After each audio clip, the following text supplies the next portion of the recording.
Everyone. अब यूपीटीपीएससी में भी जैसा आप जानते हैं कि ओटीआर का पूरा प्रोसेस स्टार्ट हो चुका है। तो ओटीआर करने के लिए सबसे पहले अगर आप 2025 में अगर पेट का पेपर पास किए हैं, पेट का रजिस्ट्रेशन कराए हैं तो आपको यस करना होगा। और अगर पेट का एग्ज़ाम नहीं दिया तो आपको नो करना पड़ेगा। उससे पहले आइए हम इंस्ट्रक्शन देख लेते हैं कि ओटीआर करने के लिए क्या क्या इंस्ट्रक्शन है। तो नंबर 1 बोला गया है कि आयोग द्वारा आयोजित किसी भी परीक्षा के लिए आवेदन करने हेतु वन टाइम रजिस्ट्रेशन ओटीआर अनिवार्य है। मतलब आपको एक ही बार अनिवार्य है ओटीआर करना, बार बार आपको नहीं करना पड़ेगा। अभ्यर्थी को ओटीआर हेतु केवल एक बार पंजीकरण करना होगा।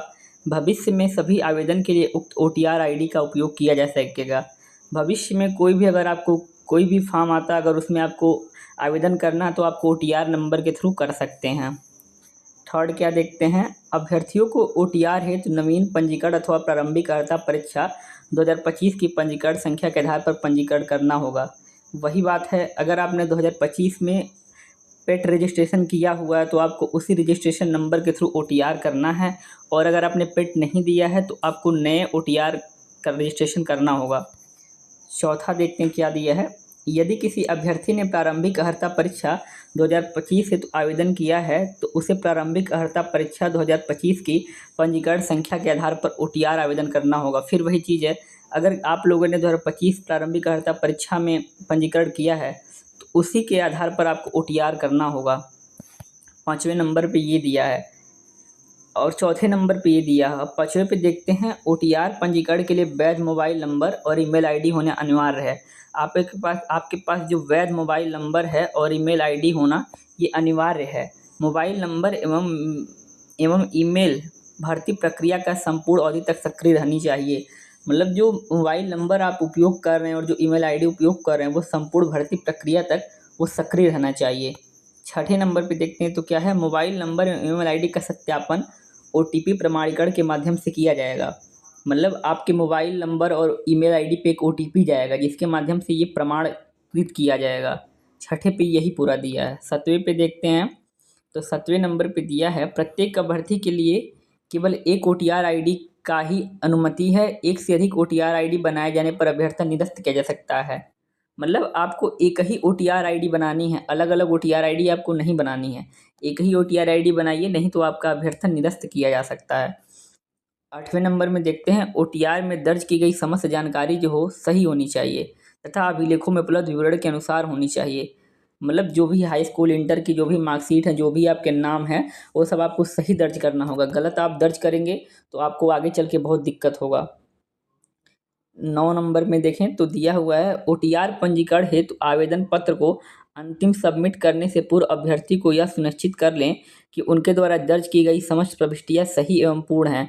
गलत अथवा असत्य जानकारी दर्ज किए जाने पर आयोग द्वारा अभ्यर्थन निरस्त किया जा सकता। फिर वही चीज़ है, आपको कुछ भी गलत नहीं भरना, आपको सारी चीज़ें एकदम सही सही भरनी है।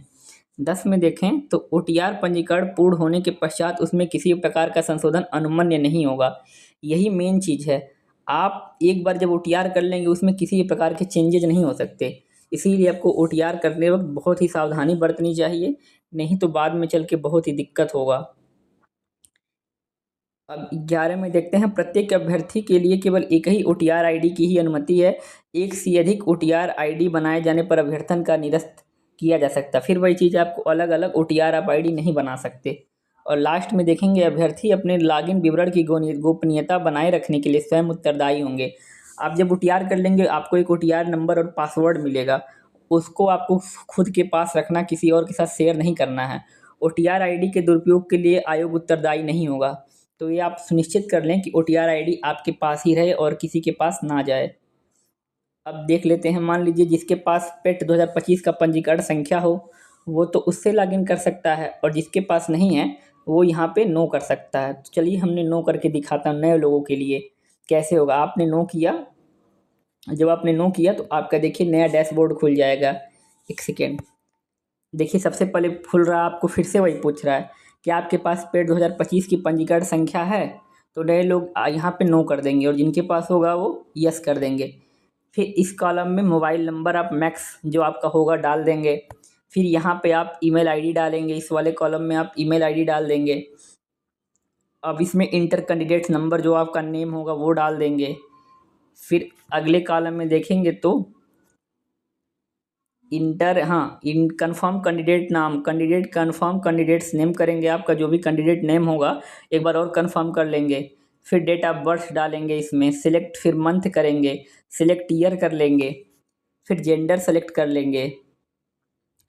फिर देखेंगे तो फादर्स नेम यहाँ पे सेलेक्ट करेंगे, फिर मदर्स नेम सेलेक्ट कर लेंगे, फिर डोमिसाइल सेलेक्ट कर लेंगे आप लोग, फिर होम डिस्ट्रिक्ट सेलेक्ट कर लेंगे, फिर कैटेगरी सेलेक्ट कर लेंगे। याद रखिए इसमें संशोधन दोबारा नहीं होगा, तो जो भी इसमें आप लिखेंगे एकदम सही सही ही लिखेंगे। इसके बाद आगे चल के देखेंगे तो यहाँ पे क्वालिफ़िकेशन मांगा हुआ है, आप इसमें अपना क्वालिफ़िकेशन का डालेंगे। इधर देखिए क्वालिफ़िकेशन में roll number, percentage, grade, system, obtained mark, ये सब आपको एकदम सही सही डालना। इसमें क्योंकि बाद में चेंजेस नहीं होंगे, ये बता रखा पहले ही। टोटल मार्क, परसेंटेज, ये सब आप डाल लेंगे, बाद में चेंजेस नहीं होगा, इसलिए ध्यानपूर्वक भरिएगा। फिर इस कॉलम में देखेंगे तो परमानेंट एड्रेस है और एक करस्पेंडिंग एड्रेस है, मेलिंग एड्रेस है। तो इसमें अपना नेम डाल लेंगे, फिर नेम केयर आप पिता का नाम डालेंगे, हाउस नंबर, फ्लैट नंबर ये डाल लेंगे, स्ट्रीट नेम, पोस्ट डाल लेंगे, फिर लोकेलिटी कस्बा, विलेज, सिटी ये डाल लेंगे जो जो ऑप्शन में पूछ रहा है।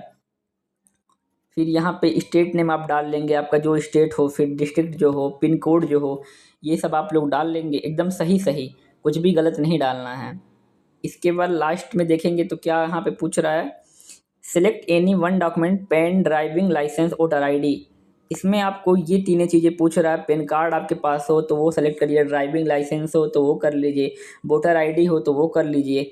इसमें आपको कोई एक सिलेक्ट करना है और उसमें डॉक्यूमेंट नंबर आपको उसका डालना है, मैक्स 15 कैरेक्टर्स के अंदर जो हो। फिर आपको फ़ोटो और सिग्नेचर करना है, यहाँ से फ़ोटो सेलेक्ट कर लेंगे फ़ोटो गैलरी से। फिर यहाँ पे अपलोड सिग्नेचर का ऑप्शन, यहाँ पे सिग्नेचर अपलोड कर लेंगे। याद रखिए सिग्नेचर जैसे बताया वैसे ही करना है, आपको कैपिटल लेटर में नहीं करना है। आपको दिया हुआ है, उन्होंने नोटिफिकेशन में साफ साफ बोला कि कैपिटल लेटर्स आपको पूरा पूरा यूज नहीं करना है, तो ध्यानपूर्वक करिएगा। और लास्ट में इतना करने के बाद देख लीजिए आपको सैंपल साइज दिया गया है यहाँ पे एग्जाम्पल में, आपको ऊपर इंग्लिश का करना है, नीचे हिंदी में करना है। देखिए ऊपर पूरा का पूरा कैपिटल लेटर में नहीं किया गया है, तो ध्यानपूर्वक करिएगा हिंदी में और इंग्लिश में भी। फिर एकदम लास्ट में ये दिया हुआ है, मैं एत द्वारा घोषणा करता हूँ कि मेरे द्वारा वन टाइम रजिस्ट्रेशन में प्रदान की गई समस्त जानकारी मेरी सर्वोत्तम जानकारी एवं विश्वास के अनुसार सत्य, सही एवं पूर्ण है। सेकंड में भी यही दिया है, मैं यह घोषणा करता हूं कि मैंने किसी भी तथ्य को छिपाया अथवा गलत भ्रामक जानकारी प्रदान नहीं की है। यदि मेरे द्वारा प्रदान किए गए कोई भी जानकारी किसी भी स्तर पर सत्य, गलत अथवा भ्रामक पाई जाती है तो मेरा अभ्यर्थन निरस्त किए जाने सहित आयोग द्वारा की जाने वाली किसी भी कार्रवाई को मैं स्वीकार करूंगी। तो ध्यानपूर्वक वही बातें हैं, आप कुछ भी गलत नहीं भरिएगा, नहीं तो बाद में बहुत परेशानी होगी। और लास्ट में यहाँ आपको आप एक्सेप्ट आप डिक्लेरेशन कर लेंगे, सारा ओटीआर हो जाएगा फाइनली। तो सब कुछ मैंने बता दिया आपको कैसे करना है, बस ध्यानपूर्वक करिएगा। धन्यवाद। जानकारी के लिए चैनल को सब्सक्राइब करिए, आपको सारी जानकारी यूपी ट्रिपल एस सी से रिलेटेड या ओटीआर से रिलेटेड या जो भी एग्ज़ाम्स होंगे उससे रिलेटेड समस्त जानकारी आपको दी जाएगी, तो चैनल को सब्सक्राइब ज़रूर कर लीजिए।